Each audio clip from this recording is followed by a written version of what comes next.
मुलाखती घेतोय, ज्येष्ठांचा संवाद साधतोय. माझ्या पुढे माझे सासरे आर के पाटील सर आहेत, दुसरे सर आपले आलेले आहेत, त्यांच्याशी आपण संवाद साधू. साळुंके सर. तर थोडंसं तर दादा, तुम्हाला मी फक्त विचारतोय की तुम्ही शिक्षक असल्यासारखं आहे आमच्यासाठी. आत्ता माझ्यासाठी शिक्षक असले, म्हणजे माझे वडील आता हयात नाही, पण माझे वडील आणि शिक्षक या भूमिकेतनं माझे सासरे आता मला मार्गदर्शक खरोखर आहेत. तर तुम्हाला संधी आली मला आता तुमच्याशी संवाद साधायची.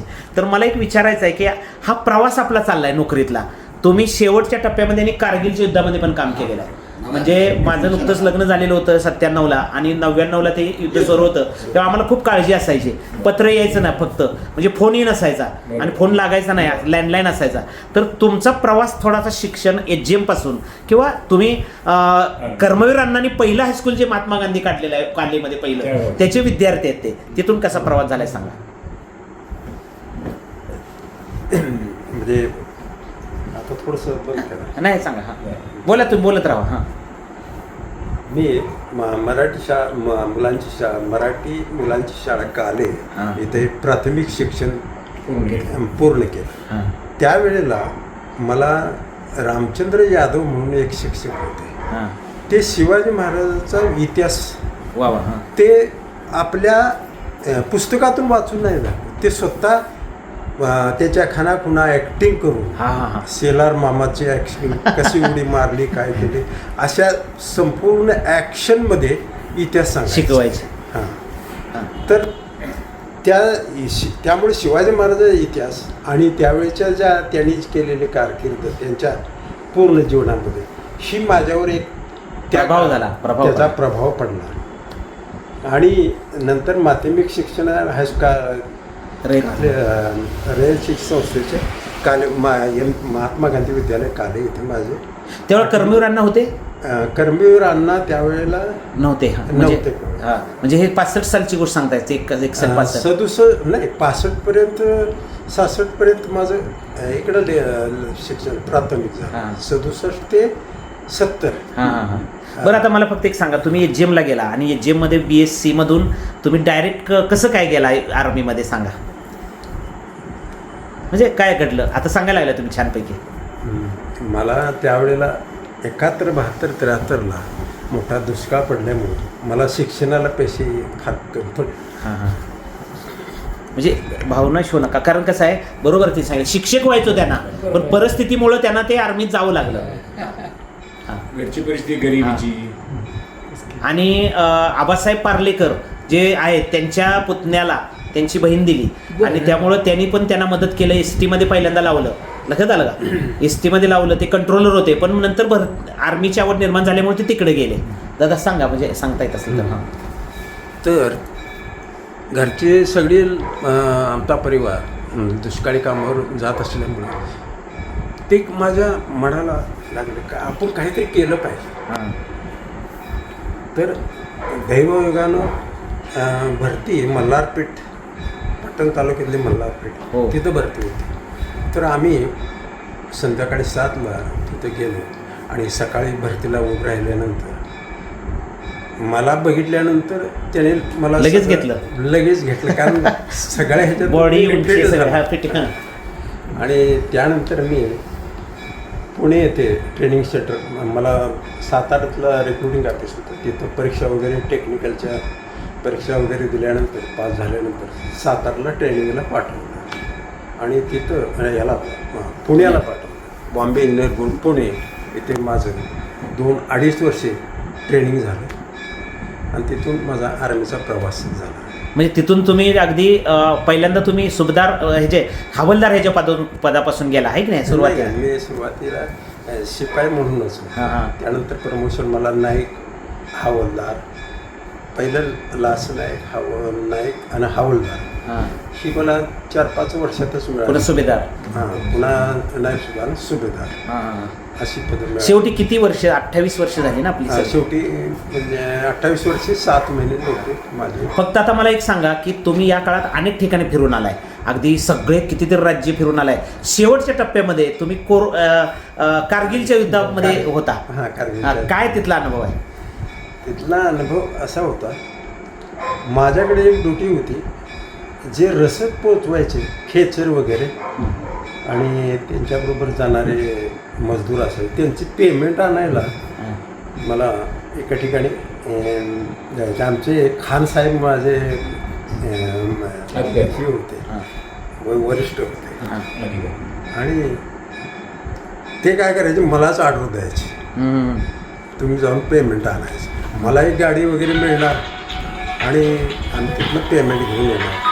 आणि तिथल्या भागातल्या जम्मू काश्मीरचे जेवढे खेडेगाव म्हणा किंवा कुणाला भेटायचं म्हटलं तर स्थानिक लोकांशी थोडासा संबंध यायचा.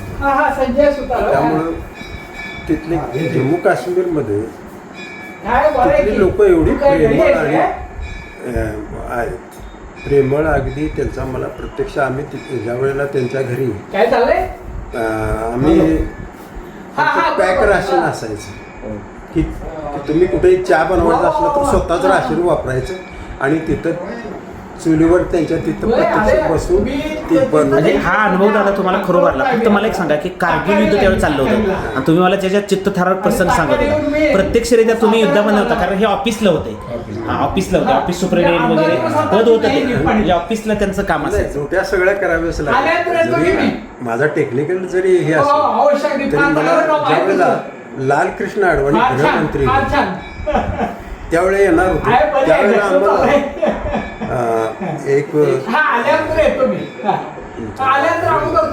सेक्शन घेऊन मला मुख्य पाठवलं होतं.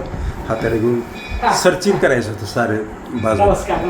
तर कारण असा भाग ते मधीच ते त्यांचं हेलिकॉप्टर किंवा ते लँड होणार होतं आणि चारी बाजून सिक्युरिटी असं सिक्युरिटी म्हणून आम्हाला ते पाठवले. हे सगळे अनुभव अगदी म्हणजे इतर विचक्षा वेगळे होते आहे की नाही. हां, तर तिथं आम्ही गेल्यानंतर तिथले स्थानिक लोक जे आहे ना जेवण घेऊन यायचे, परंतु आम्हाला ऑर्डर असायची की जेवण घ्यायचं नाही असं आहे मला बरोबर. तर तिथले लोक प्रेमानं बुटीच्या बुटी भाकरी वगैरे, परंतु खायची आम्हाला ऑर्डर नाही तर आम्ही खाऊन देणार नाही कारण मी मुख्य होतो तिथं.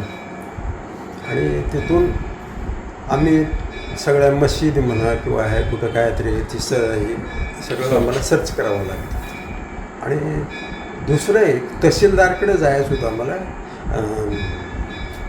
रजोरीचे तहसीलदार होते तर त्यांची सही आणण्यासाठी मला पाठवलं. तर दादा मला एक सांगा ते तुम्ही आपण थांबूया ते की फक्त तुम्ही तिथं काम खूप चांगलं केलेलं आहे मला ते सांगितलेलं आहे तुम्ही. नंतर तुम्ही मुंबईला आला, सेवानिवृत्त झाला. फक्त मला सांगा सेवानिवृत्तीनंतरचा आता जो प्रवास आहे तो खरोखर सुखी आहे का? सेवानिवृत्तीनंतर म्हणजे तुमचं अंतर्मन काय सांगतंय? माझं अंतर्मन आहे की फौजमध्ये किती मी सुखी होतो किंवा हे होतो, इथं आल्यानंतर तो एक चेंज मला फार आवडला सुद्धा.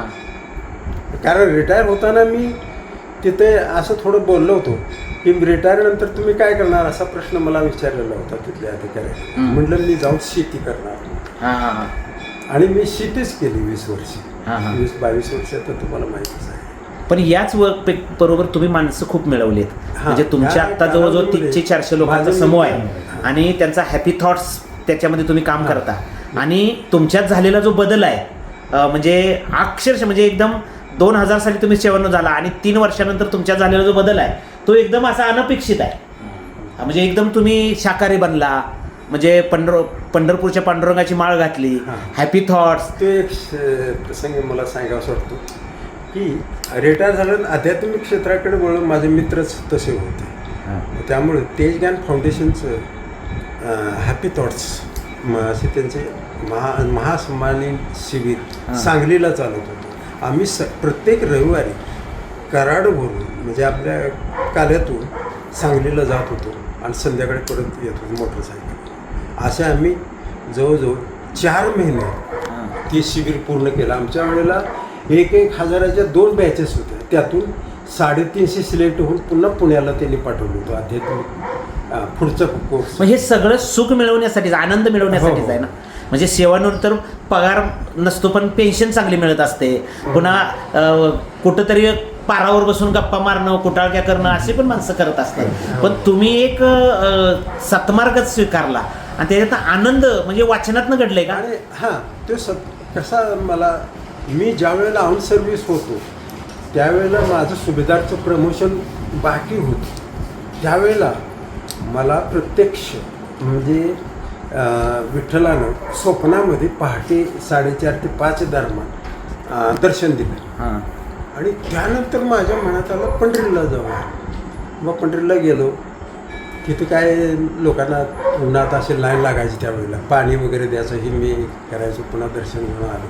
त्यानंतर प्रमोशन झालं. त्यानंतर त्याची ओढ लागल्यामुळं मी रिटायर नंतर शुद्ध शाकाहारी झालो.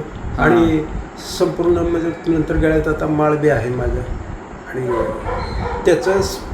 त्याला पूल व्हायल्याशिवाय मी पाणी सुद्धा म्हणजे याचा परिणाम असा झालाय की तुमचा मुलगा खूप चांगल्या पदावर आहे, प्राध्यापक आहे, मुलींचं खूप चांगलं आहे, त्याचबरोबर शेतीचं पण खूप चांगली प्रगती झालेली आहे.